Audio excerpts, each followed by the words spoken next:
Everybody has an opinion. No, I don't think so. I employ that bloke for when gigs are going bad. You look incredibly rock and roll. How would you cook that? Be more entertaining. I'm glad you like that. It's a little bit of weed. Good morning, actually. Good morning. We're not lying. This is morning. It is not even 9 a.m. I think the last time I was up this early was the day I was born.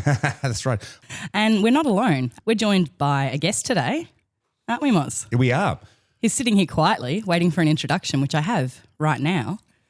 It's Andrew J Nash. Yay! For those of you who haven't heard of Andrew, he's spent more than 40 years as a tech founder. Sorry to age you up there, mate. CEO. Glad you only went with 40, thanks. Really appreciate it. He's a CEO and operator with senior roles across companies including Foundation DB, GSI Commerce, Broadvision and Property Room, which I want to talk about later. That'd be fun. And a career that's included exits involving Apple, eBay and Deloitte. Ooh, fancy schmancy. But where's the comedy, Lily? Well, he was also a senior technical advisor on HBO's Silicon Valley. There it is. One of our favourite shows. It is. And Andrew will also be speaking at the Business of Comedy Conference. That's right. On the session, Why We Need Satire for a Healthy Democracy. Andrew, welcome to the pod. Great to be here. Even happy to be up here at this bright and early hour. Yeah, you techies get up early, do you? Yeah. You never go to bed. You're on Mountain Dew and Doritos. Sleep's overrated. Just keep caffeinated and keep going. Absolutely. That's it. Were you a gamer back in the day? I'll admit to it. Absolutely. Yeah. Okay. I won't admit to my scores or attack levels, but Yeah. it's Okay. kind of up there. Silicon Valley. Obviously, we're both huge fans. Morry and I actually got my whole family into the show. We were speaking before, actually, and one of my favourite things about the writing of the show is that for tech nerds and just nerds in general, it's pretty seamless. You can't really fault it. But for people like myself who are entry level, you never feel left behind. You never feel stupid or like you don't get the joke. Just really find it fantastic. I've read that you've said that a lot of technologists would freeze frame the screens and study the diagrams. I'm wondering if there's a little detail that you were saying before, there's Easter eggs. Is there something that you know is in there that no one else does and it just delights you?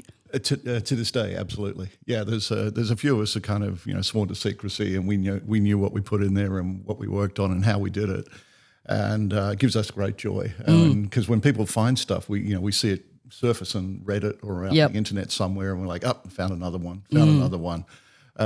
But I think to really understand how they put it all together was to understand the ethos of what Mike Judge wanted to achieve. He, when we sat down and talked about it, he said, I kind of went through this job interview thing with a buddy of mine, Jonathan Doughton, who was the original consultant to the entire production and ended up being a producer on the show. But Jonathan said, I got this guy wants to talk to you. Do you mind? And I'm like, oh yeah, whatever. I think it was like a Thanksgiving or something. Yeah, whatever. I've known Jonathan for years. If he puts this guy on the phone, keeps asking me a bunch of questions, I'm like, this is kind of like an interview. I'm like, I'll roll with this. And he said, it's Mike Judge. And I'm like, oh yeah, bullshit.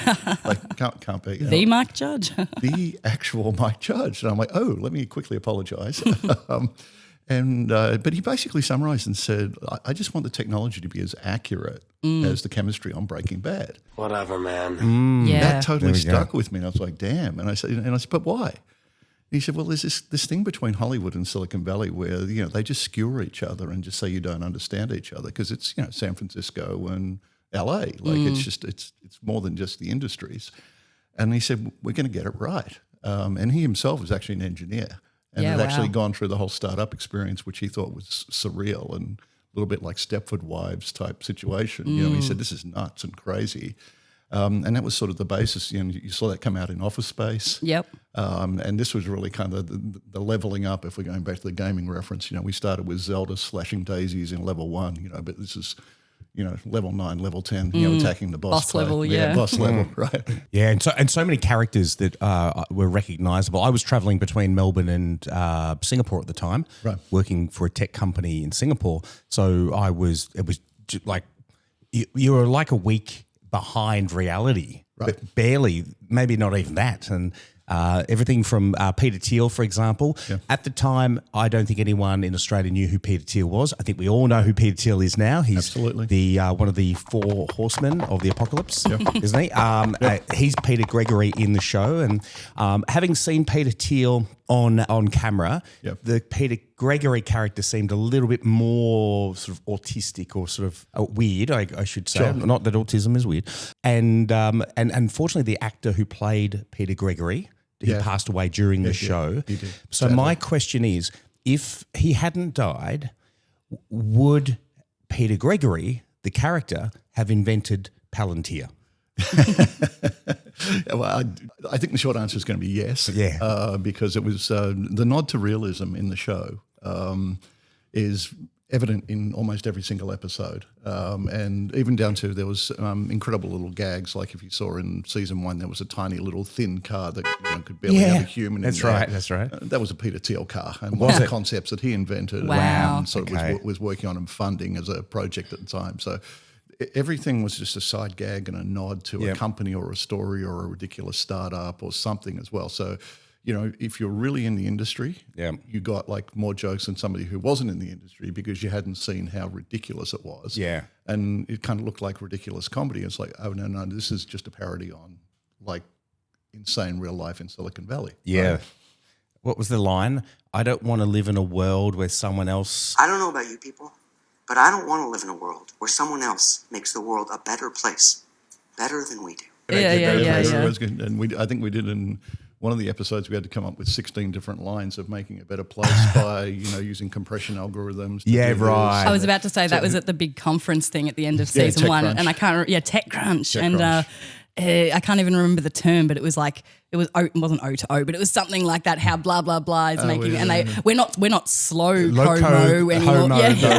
Somo or something. Hilarious. And again, I don't even understand what those abbreviations were for, but just the hilarity of mixing them up and the cynicism, I guess, of the whole. I mean, the opening scene is like some shit party where everyone's celebrating and Kid Rock doesn't want to be there and because someone got acquired, So that was that particular story, and there's always a backstory between nearly every single thing that happened in the show.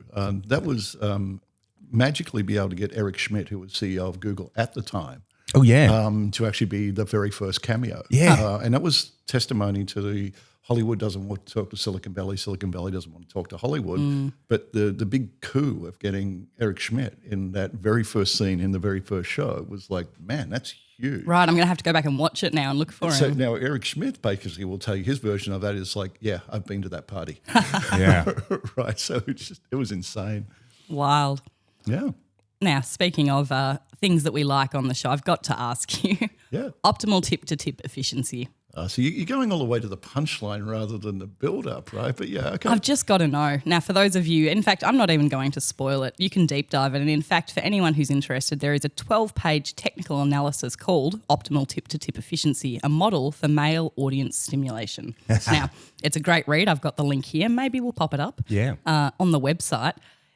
I just want to know, how much of a hand did you have in the writing of that particular? I mean, it was a huge pivotal scene in terms of Richard discovers middle out through that whole. Correct. So obviously it came to a great head, but in terms of just got to be the world's longest dick joke, right? True, and that was actually the point. And you threw, that threw 2 puns in that question. That's amazing. I love that. Yeah, I like that. But I want to sort of, go back from as they write, which I didn't even know.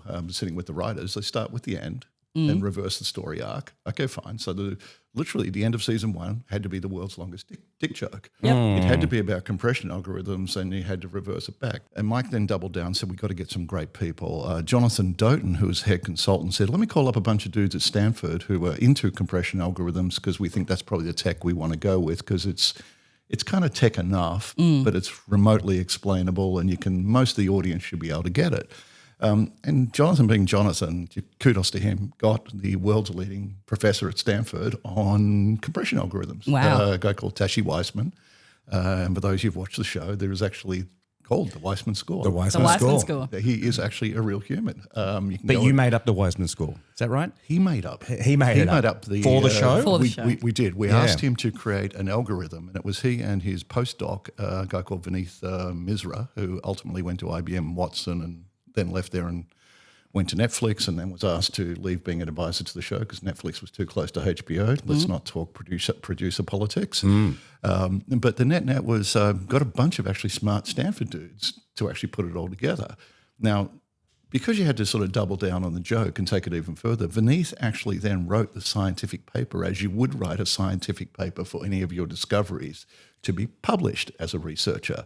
Now, for those who go and have a look at the title, it's actually Nash and Guilfoyle who are the authors. Yeah, who hate each other Who as well. basically, would never be in the same room together, so to speak. But to jointly author that was another one of the inside jokes. But it was doubling down. But it talked to the whole authenticity. If we can't sort of put it on a PowerPoint and can't put a formula up, now roll forward. Guess what happened? The industry adopted the Weissman score. Wow. Really? We actually launched real technology from a fake technology on a show. Yeah. And that became part of the Stanford Compression Forum, which was run annually. Wow. And So then 2 universities in the US, one in UC Santa Barbara and one in NC State in North Carolina, ended up teaching about compression algorithms from that point forward. once again, comedy comes something genuine. Not that comedy's not genuinely useful, but I was going to ask if anyone ever, if Middle Out was believable enough or feasible enough that there's anything similar now. It's kind of like progressed into a whole set of conversations about putting measurement algorithms, and actually that now exists. Wow. So we joke. A real technology was, I was CTO of a fake company that launched a real technology. I'm like, okay, how did that work? When was that ever going to happen in my career, right? But the paper, I think, was just. It was probably one of the single best artifacts that was actually pushed out and really just underscored everything. And it was like, how far can you take it? I'm like, hold my beer, watch this. Right?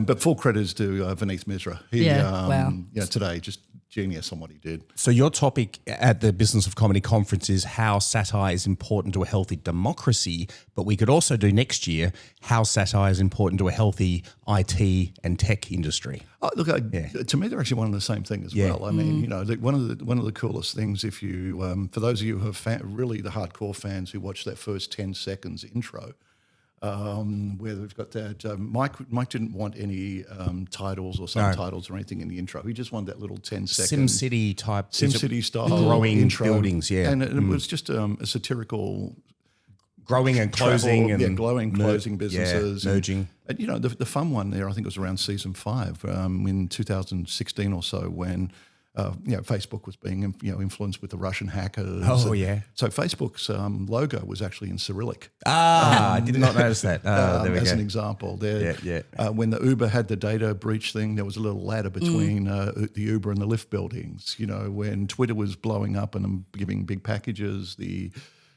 executives were jumping off the building with golden parachutes. Oh, right. The Theranos was featured earlier on, and then.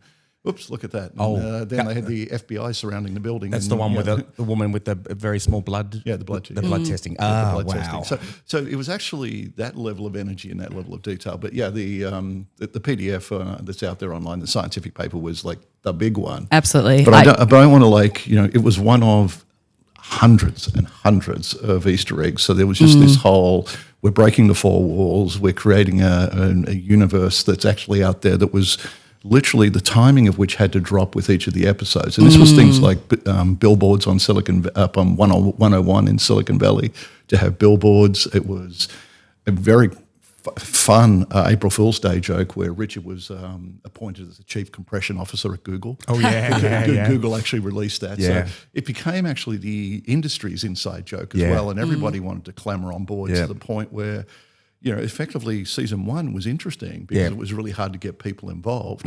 Season 2, people were begging. Season 3 and 4 onwards, Kara Swisher had to be front row center. So you knew you'd really arrived. And was Richard Mark Zuckerberg? He was, Zuckerberg-ish. I mean, one of the things we didn't actually want any individual characters to be individually recognizable. But if you're pretty smart, you're like, you can see who they are. Yeah, right. I mean, my favorite one was actually the Mark Cuban character. The doors that go up? That has doors that open like this, not like this, but like this. That's Mark Cuban. What was his character's name? Russ Hanneman. Russ. Hanneman. Who ended up deleting a lot of the porn company's data with was it a coffee on the laptop? It was his tequila. was His tequila. It was his tequila.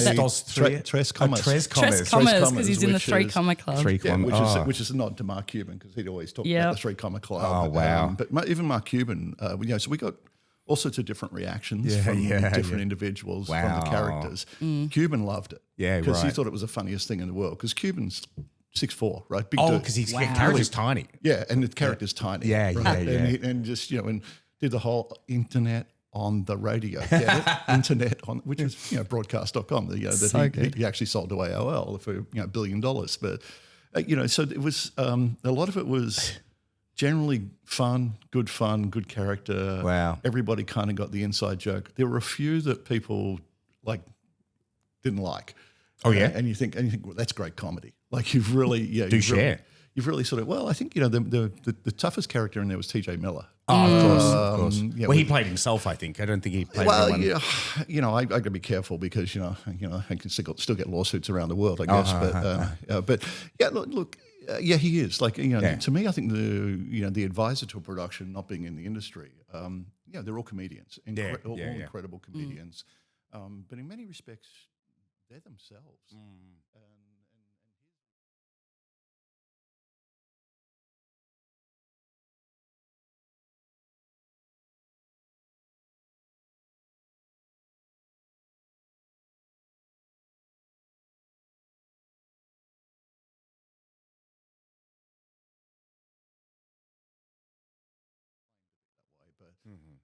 He was written out because he just goes off on a peyote journey in the middle of the desert and just sort of fades off. But kept connected by Jin Yang by mentions of, which I know is your favourite character, new anything, new insert thing here. Yeah. New Pied Piper, new anytime I feel like I'm going to copy something in real life, it's this thing we say in our house. We'll be like, haha, new XYZ. That's it. Yeah, and then there was so many lines and memes that were actually birthed as a result of the show. I eat the fish. There's so many, man. We say them all the time. And just to say the sort of the amount of energy we just put into putting it all together, and we'd come up with crazy ideas, and just there's one crazy one when we were putting together the hot dog not hot dog app. Oh, that's right. And literally released the app, put it in the app store. Yeah, and you could scan any piece of food or whatever, and would come back and say not hot dog. Not hot dog. That's so good. And obviously it was yet another attempt at it's a dick recognition thing for porn detection. Yeah. And it was entirely obvious why that was actually built. No, right. Sorry, I just got it now. Okay. Right. Hot dog, not hot dog. Yeah. Right. But I think the big thing was the level of detail to which it went. It was like there was one little thing we wanted to say. Like in every episode, you could see if there were like post-it notes all over the world for a scrum. Yeah. We would move the post-it notes from episode to episode depending on where you were. And wow. If you zoomed in on any one of the things, you could see where it was. So a couple of little things like that, I think in one of the earlier seasons where a database blew up. Yeah. We had a database design on the wall. You could actually see what was wrong in the design. Oh. Huh. So people would literally pick that up. The best one, I think, in the entire show was I think it was beginning of season 3 where it was Jack Barker comes in as the new CEO. And they had the screen. The square, the 2 triangles. Conjoined triangles of success. Yes. And I have a buddy of mine in Colorado that I actually have a signed poster that I sent him because he loved it. He just thought it was the coolest thing ever. But the conjoined triangles of success. Anybody who's ever spent more than 10 minutes at Deloitte or McKinsey or Bain has seen one of those ridiculous diagrams. And I think that was fun. But they did this thing where there was you could literally take a screenshot and look at the code, and you could take the code and then try and run the code. Yeah. And a couple of people have actually done that and hacked through. So the punchline in that one in season 1, I think season 3, first episode, you run through the screen and you do it, and you run through this, and you do the hexadecimal conversion, and you look at the C code and blah blah blah, and it basically you run it. And it basically comes back with, it returns a text string that says, "Dream on, assholes." Right. Wow. And there are dozens and dozens of those in there. Jin Yang, where he has the simplified Chinese text all over his whiteboard, has the joke in there that says, "Richard only has an attack level of 5 on Dragon Ball." So it's like, but it's all there, literally hidden in plain sight. Yeah, no doubt. And the way it was all put together, literally at the beginning of every season, a couple of big dinners in Silicon Valley. Yep. Invite everybody, Mark Andreessen down, you name it. They all came. They just literally talked and had dinners for hours and hours and hours. And people said, "Where'd you get your material from?" I'm like, shooting fish in a barrel. From the source. It was Horse's just mouth. the people. And there's just, the crazy episodes like Blood Boy, where, Oh, that's right. and it's like, Gavin Benson is Gavin Belson is trying to get blood from a younger human, so for the longevity thing. Yeah. And they're like, that's kind of real. That kind of happened. There was another one. There's an episode called The Lady, where a technologist wouldn't talk to their child or to admonish the child or whatever. The lady, who was the AI in the house. Yeah, that was Russ's kid. Russ's kid had the lady. I remember that. There was. And people say, "Oh, that was really good." Nope, that was just a true story that we just God. adapted, but we didn't, attribute it to an individual. So, and I could probably rabbit on forever, but the level of detail, I think it was the end of second season where we had the employment and IP dispute. That involved Cooley. Cooley's one of the largest law firms in the world, and we got the term sheets and the legal agreements and legal advice. So the end of, I think it was season 2, where we had that situation where, look, actually Richard does own the IP. This was the Pied Piper brand? Yeah. Was with the farmer? No, that was... No. No. What do you mean, the Pied Piper and the Pied Piper irrigation? Yeah, irrigation. Yeah, that was in the first season where it's like we... He's like, you remind me of my autistic son. So cute. But it actually was fun on the piedpiper.com website. There was actually a little thing on the bottom that basically said, "We are not the Pied Piper irrigation." So everything that was in the show was actually translated into real life. The drink homicide website. Homicide drink. There was a website for that. It was pretty much everywhere. But the one I was getting to on the Cooley stuff, people said, "Wow, that was really accurate." I said, "Yeah, I remember discussing that for 2.5 hours while my son was at a lacrosse tournament in the Northeast." Yeah. And my wife's like, "You're going to watch his game?" I'm like, yeah, just on the phone with Cooley. We're just going to try and sort out this. She's like, "What are you talking to Cooley for on the weekend?" It's like, "Oh, it's Silicon Valley." And she's like, "Oh, okay." So that level of accuracy bled into the show, and there's nothing, even in the jokes. And you imagine the line you got to dance between not being sued, having comedy, and I think we bounced up around that area like a little more than once. Yeah, I can imagine. And I can imagine if they did want to sue you, they would fear discovery more than anything, because for them to sue you, they would have to show that they've done you wrong, and therefore would have to do discovery, and then you'd have the IP, and then by default the IP is now public, and they've done anyway. Yeah, no. There's this whole. I got sued twice in federal court. So Bro knows what he's talking about. I know all that. I'm going to say that was just that was a verbal scar that I just heard, wasn't it?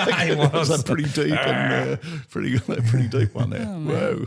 I reckon we can continue the conversation, but we'll pepper it with some Easter eggs of your Easter eggs into the show itself. Yeah. Absolutely. Because we do actually do a podcast this week in comedy, aside from interviews. There you go. Yeah. But we've obviously started this podcast nice with a bit of deep dive. Bit of a yap, especially good for anyone who's a fan of the show. And if you're not, what have you been listening to for the last however many minutes? Just 3 people having a good yarn. Well, we do a little segment called This Week in Comedy History. So let's hit that. You can add in some thoughts. All right, This Week in Comedy History. Eddie Murphy was born on the 3rd of April 1961 in Brooklyn, New York. New York. You would have spent some time in New York. Yeah, get a cup of coffee. Get a bit of coffee and you're walking here. Obviously, we know Eddie Murphy from frickin' everything. Saturday Night Live, Beverly Hills Cop, Coming to America, yada, yada, yada. Shrek. I was going to say, any faves? Any Eddie Murphy faves? Oh, God. Coming to America is the one that came to mind, and I don't know why, but it was just like, God, did he get away with that? Like he did. It was like today you'd have no hope of getting that produced, would you? No, it was of its time. It was. Right? It really which was. we're so used to saying about things from like the 40s, 50s, 60s, but now we're sort of saying that about things from the 90s, aren't we? We're like, it was a different time, guys. Yeah, exactly. Don't blame us. By the way, I'm happy to hear 1961 because he's older than me. Yay. Oh, yeah. All right. Not by much, just to be clear. There it is. The Tracy Ullman Show premiered in 5th of April 1987. which was just before The Simpsons. So that was the first time The Simpsons was aired on the Tracy Ullman Show as a little bit where they looked really cooked, very different animation style. They weren't as stiff, were they? They were kind of malleable. Yeah, they looked like wobbled a bit. Play-Doh a bit. Yeah. And what was that show? Her show was like a variety show. It was a variety variety show, show. yeah. Yeah. Okay. Very popular. It was. It was. Wow, this is memory lane, big time. Yeah, well, Jackie Chan was born. I don't know if you were there for that one. It was the 7th of April, 1954 in Hong Kong. Absolutely not. Absolutely Jackie not. Chan, Hong Kong.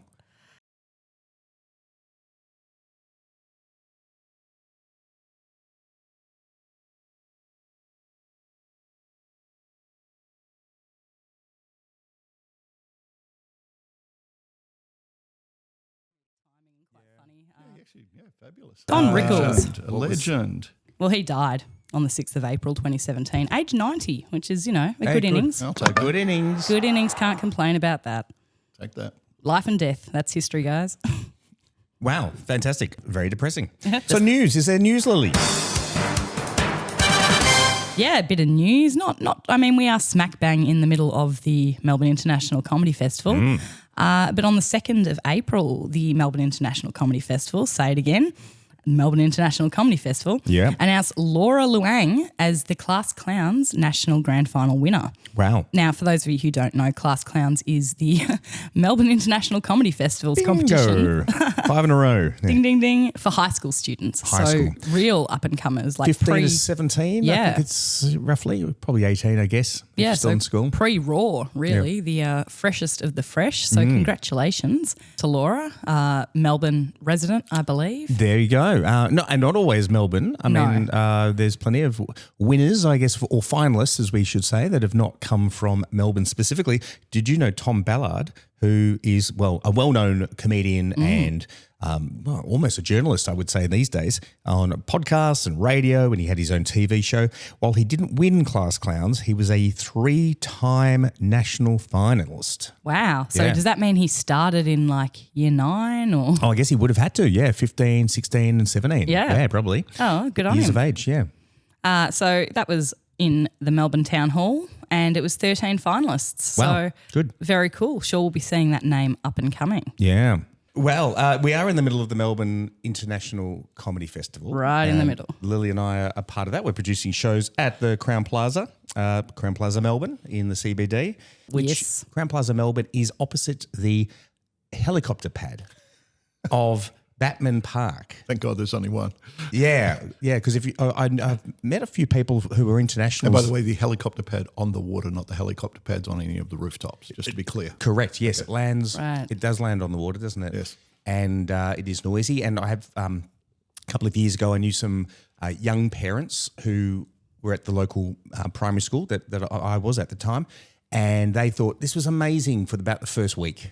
The kids loved watching the helicopters land for the first week, and then it just kept doing it on and on and on. And it's loud. Those helicopter props are loud, and they hated it.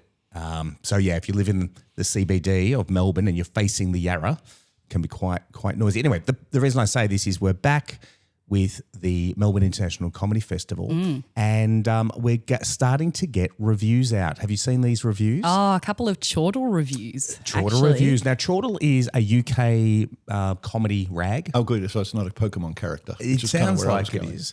We discovered that Chortle is a kind of a guttural laugh. Deep. Yeah, is that in a former episode of this podcast? Have you got any interesting episode or any interesting Chortle reviews? I have seen a few quotes. So Steve Bennett is very well known as a theatre comedy reviewer, very well respected. Does leave some really harsh reviews, however. I've seen a few jokes about, maybe some people being Temu ripoffs, mentions of some people's comedy being a bit hack, even, Hack. which is never a good thing as a comedian.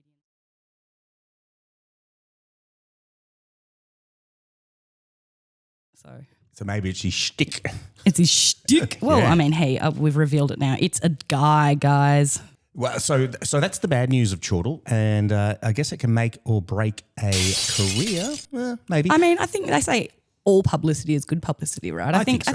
I don't know how I'd feel about a scathing review. Someone leave one on the podcast and Yeah. I'll see how I feel. But, I think there's always room for learning and improvement so a bad review is not, the end of the world. That's right. And Chortle does give nominations for good comedy as well. So here's a couple of names to look out for. So these are the Chortle Awards 2026 nominations announced, and they include, we've mentioned her before, Eloise Eftos. The only sexy comedian, no, the world's first attractive comedian. That's right, and she's recognised as the best newcomer category. There's a this is their line, breakout act and best show categories. UK's Luke McQueen and Sam Nicoresti. So they're doing well. I being think British. that's Luke's Australian debut, actually. Also nominated for Best Show category is the two-time Edinburgh Comedy Award nominee, Ian Smith, who's also from the UK. And Christopher MacArthur Boyd, also from the UK, was recognised in the Best Headliner category, along with Sharon Wanjahoy. Sorry if I pronounced that wrong, Shaz. And Thor Steinhag. I don't know why I keep saying people's names so offensively. Yeah, from Norway, UK. I mean, that tracks. Yeah. Thor. I guess at one point all of the UK was part of Norway, right? The kingdom of the UK was survived by one king, and he pushed back the Vikings. But that's for another podcast. Obviously, not this one. Well, Carl Donnelly, who's also from the UK, but is a regular in Australia. I saw him. In fact, he might have been the MC at your Raw Comedy. I think he was, He was, yeah. He's got the moustache and the grey hair. Looks like me, but funny. Yeah, so obviously heavy alignment to the Brits, the Chortle Awards 2026, excluding Eloise Eftos. That's it. Go, Ellie. Now, she's from Perth, right? We said Adelaide last time. She's actually from Perth. We had to do a correction there. That's right. Well, it turns out that TJ Miller has taken offence. It's one of the things that Andrew J Nash has said, and Andrew's just outside with his lawyers on the phone right now, which gives us a moment to have our beers. Oh, let's have a sneaky drink. Why don't we? What have we got today, Morry? Well, knowing that this was going to be an early start, I mean, we did start at 8 a.m. today, I thought, let's get a breakfast beer. Oh, yeah? Yeah. And I said that to the staff. I said, this will be good breakfast beer. They kind of laughed, but also took me far too seriously, which was a bit of a concern. And it is called Neon Pop Watermelon and Lime Sour Beer. Ooh, another sour. Okay. Well, no, we haven't done sours, have we? Yeah, we had one sour, I believe. I know we did a pickle beer. Yeah, we had that one that was sort of like gin, remember? It was very florally and... There we go, a bit of our own sound effects there. Yep. Neon Pop, awesome looking can. What have we got here? Boat Rocker Brewers and Distillers. Okay, we've had them before. We have. Yeah. It's a 4.5% alcohol. Yep, and the magic number is 375. There it is. Very good. Well done, beers. Neon Pop, a punchy watermelon and lime sour built for pure refreshment. Okay. Bright, zesty, and bursting with flavour. Well, that's why that's why it's a breakfast beer. All right, here we go. Ooh, smells sour. Oh, it's got that sour. Oh, wow, twang at the beginning, and then definitely the watermelon.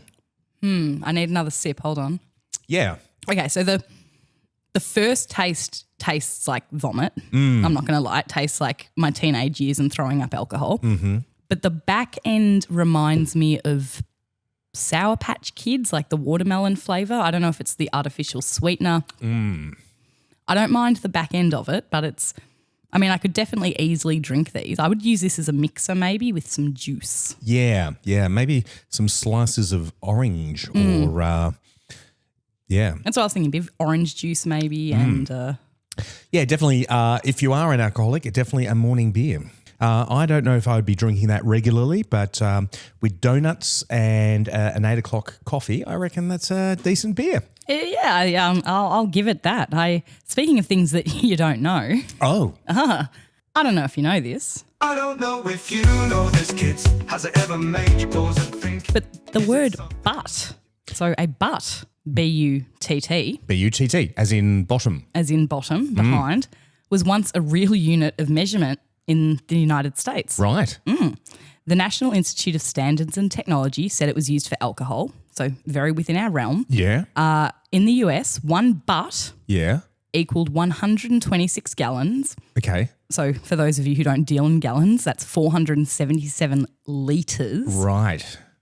Or Yes. 2 hogsheads. 2 hogsheads. Yes. Now, which make it around, a single hogshead was well over 200 litres. That's a very large hog. Yeah, it's a big hog. It's an even bigger butt, or Yeah. it's, 1 round for us. Yeah, 1 round for us, yeah. Easy as. Yeah. To me, it just shows that Americans really will use any metric other than the metric system. Other than the metric system. So I'm wondering if this is sort of cargo size, like It's got to be for trade yeah. and shipping and that sort of thing. Your Indian pale ale that comes off from perhaps the UK heads to India may be measured in butts. In butts. Oh, I like big butts. Oh my gosh, he was just crying out for help. He was saying, I'm an alcoholic. Yeah, And I he can't wasn't stop. sexist. Ah. There we go. There we go. Well, that's fascinating. All right. Well, yeah, look, if anyone's in the alcohol trade, if you're a brewer and you're still using butts, but we don't know it, please let us know. It'd be great to know. Absolutely. All right, funny in the moment. So I'll explain this one to Andrew. So I try and spread my humour. His the cheer. love, my cheer. that. Around the town. It tends to mostly be in Bunnings.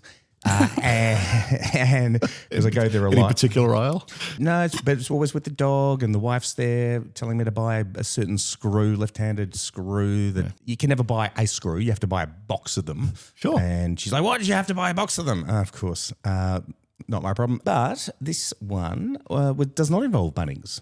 So I go out on the town. I see a situation. I make comment, and I make the other person laugh.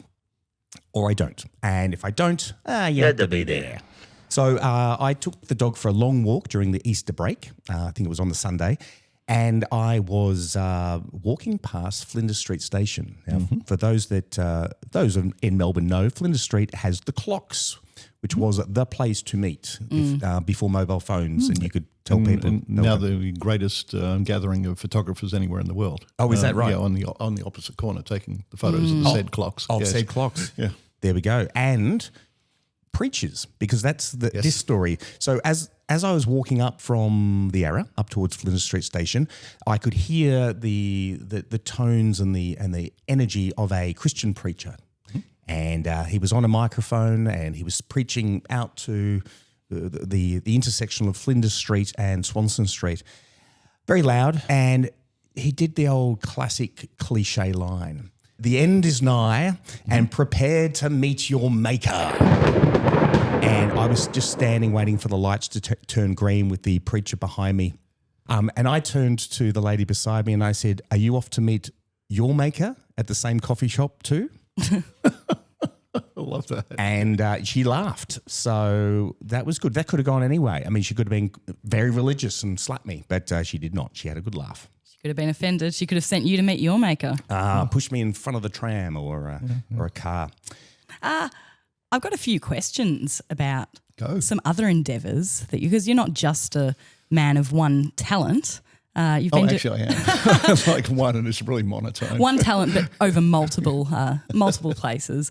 While I was doing my research on you, I came across Property Room, which I found really interesting. It's truly the single weirdest gig I've ever done. For those of you who don't know, I do not know. yeah, Property Room is an online auction platform for seized, stolen, abandoned goods, that sort of nature, from like police departments and local governments, things like so that. essentially it's eBay for seized and stolen goods is the way to think about it. And we and I'm still on the board of directors. Isn't that there. marketplace anyway? Yeah, exactly. Yeah, this is kind of you're right. Well, for me, it struck me as one of the less clean, quote unquote, businesses that you may have run. Oh, truly. In terms of the ethical, I guess there is that ethical quandary where it is a bit messier. It's people's lives and things. It's not the product is. It's different. I just wonder if did you find So how do you sleep at night? Yeah, let's go there. a little bit, but also I'm wondering if that changed your perspective on all the corporate shiny words, like marketplace and all of to those me, sorts of things. it's a basic utility. Right, because at the end of the day, it used to be that someone in Hoboken, New Jersey, they'd have the local stuff as a local property and evidence room, and every other Saturday there'd be an auction in the car park, and Mary and Joe and Fred would all collude on what they would bid for it, and it wouldn't be optimised. all we did was optimize it all. And we have about 4,500 law enforcement agencies. We aggregate it, we pick it up. The way it works is interesting. We pick everything up for free. Wow. We sort it, we aggregate it, we liquidate it, and then we take a big portion of the proceeds and then give it back. So we just take a rev share for what we do, Yep. and it goes back into the community. So the want to feel good about yourself, over $500 million US has actually gone back into hospital systems, school systems, into communities from all the stuff that was just going to lay around. Now, before you get too worried about stolen goods, if you've ever had an insurance policy and you had your stuff stolen, do you want the old junk back? No. Okay, now we see New for old, please. New for old. Now we see the problem, because that stuff is all stacked up somewhere and you need to get rid of it all, right? So essentially you've taken a problem where no one was paying attention to it. It was slow, it was clunky, and you've used your, business acumen to sort of go, here's a skill, here's a problem, let's speed it up, let's bring money back into it. So it's basically helped everyone. Yeah, the technical term is a reverse liquidity marketplace. So we're basically taking stuff back, creating money. Sounds like middle out again. Yeah, now you see how we got there, right? You see how we're getting there. But it's a really interesting business. Now, there are some ethical boundaries, like in the United States. 17 of the 50 states by law have to auction seized firearms back to the public. Oh, wow. Only if the serial number has not been filed off or it's in working condition. Right. So it's not a safety issue. Yep. What blew my mind was how many millions of firearms are sitting around in these big stores all over the country. Now, the interesting business fact is the firearms industry loves that. They want it all to be seized because then they get to sell more. Sure, okay. Right. So, to me, there's some perverse economics and some ethical areas, and we went down the path. Do we comply with this? Because as part of the contracts, we had to take everything, and we're like, well, we can't say no. Before you go down to Florida, Miami-Dade, no, we didn't take the cocaine. That's a different part. That seems like a missed business opportunity to me, but okay. Yeah, especially since the warehouse was a lot bigger than the other stuff. But I won't go there. But yeah, you get to see the entire end of that value chain, if I could say it that way. But you also see some fun stuff as well, because it's like, okay, auctioning off people's grills. Yeah, it's like, oh, come sure. on. The teeth. Yeah. Oh, wow. Yeah, grills, because there's a lot of golden diamonds and stuff like that in there. We joked we had the single largest collection of fake Rolexes in the world. We had about 3,000 of them just up on the wall in the office. Wow. Because we wanted to see that's the fakes. And by the way, the fakes are pretty good. Yeah. And from a particular country in the world, it starts with Chai and ends in Ino. Yeah. I think I might have had one at one point. Outstanding. But mine broke about a week in, so I should have waited until your website was available. No, yeah. It turns out apparently if they're illegal the first time, they're still illegal the second time. Oh, are they? Does this app still exist, or the website still exists? It's a company. It's a US-only service in the Only United service, States. yeah. It's propertyroom.com. But what we found was people were then buying used consumer electronics or technology and then would put them all in a container and then ship them over elsewhere in the world. We were amazed with what people would actually do with seized and stolen and abandoned and leftover stuff. Yeah. And if you've ever thought, you've gone to, and this is in the US, not particularly in Australia, but, if you've lost your phone. Yep.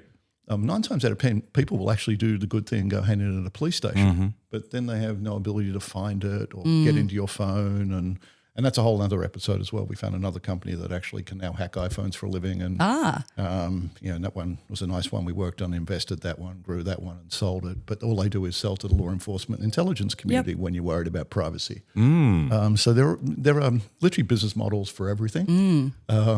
Is there a business to that scale in Australia that you're aware of that's doing the same thing? Wow. Okay. Cool. No, there's not. It's I think it's literally, you've got to see the scale of cities like New York and LA and Chicago. So just the sheer volume of stuff that is in New York, and it's things like, it's not just New York, it's actually the airports. So if you left your iPad at the airport and you flew to Switzerland, you're probably not going to come back and try and get it, those sort of things. So it's just the aggregate amount of that. Could it be done here? Yeah, possibly. But it needs massive scale. And, as I joked, we were a very large fish in a very small pond and number one in the market. And it was an interesting business for a while, and I'm no longer CEO. I did other things.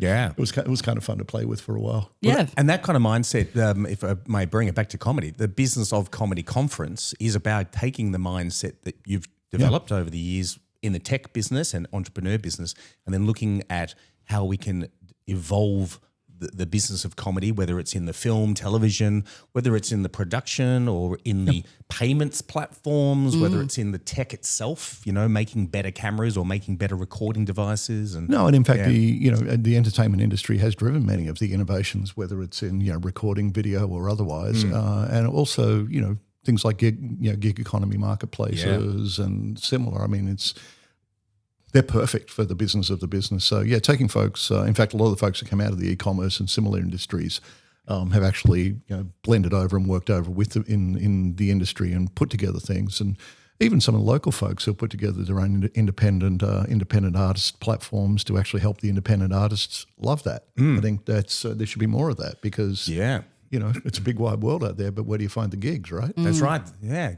gig me. I was about to say. Wow, I was waiting for.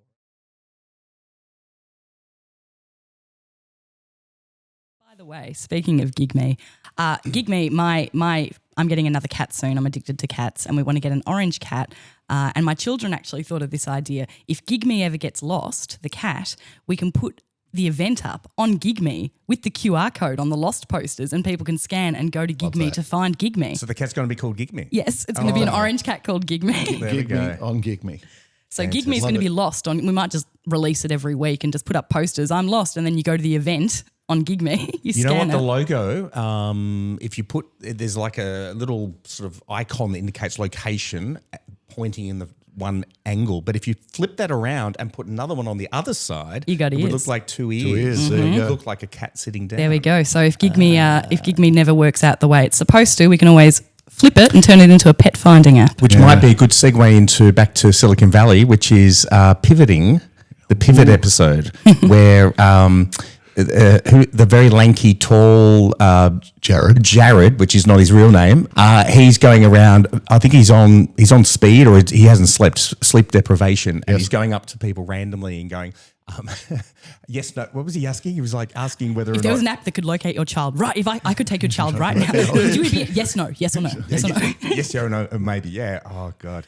So pivoting is what I'm saying, and we've brought it back to Silicon Valley. Fantastic. We have Absolutely. So I think we're going to wrap up.